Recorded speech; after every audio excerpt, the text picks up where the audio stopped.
If a cocktail's on your Thanksgiving menu, Kelefa Sanneh offers this tribute to the martini. Cheers.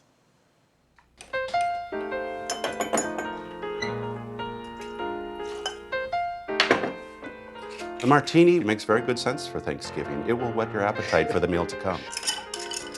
Robert Simonson wrote a book about the martini, the cocktail everyone seems to have an opinion about.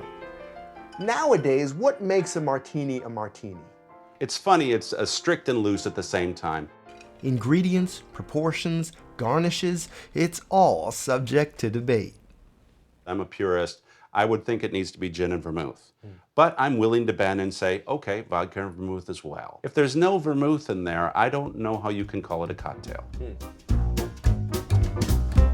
Simonson says the martini was probably named after a vermouth company.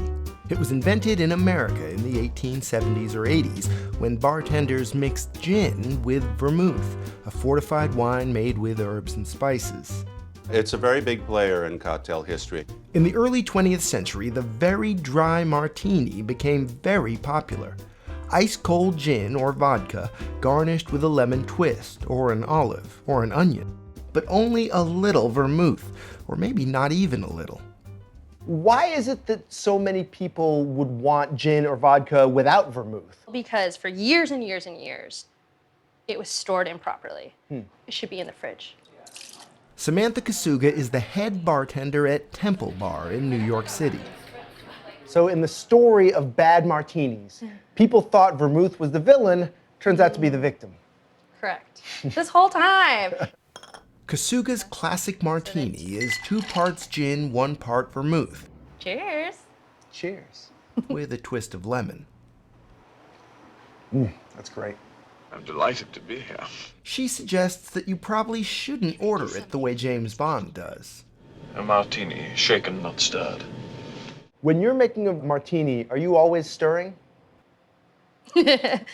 I personally am.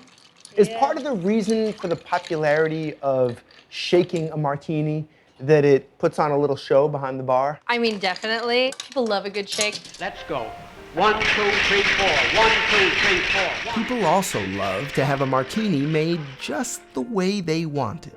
I think martini drinkers tend to be specific. Are martini drinkers obnoxious? Okay. I would say if This is already sounding very diplomatic. No, there's a luxury behind that. And to have your own preferences not only listened to and then executed is like, that's the luxury itself. Writer Robert Simonson says that a martini can also add a little luxury to your Thanksgiving. There are very few American inventions more American than the martini. So it's an American holiday, American drink. A grown-up American drink. Cheers. Cheers.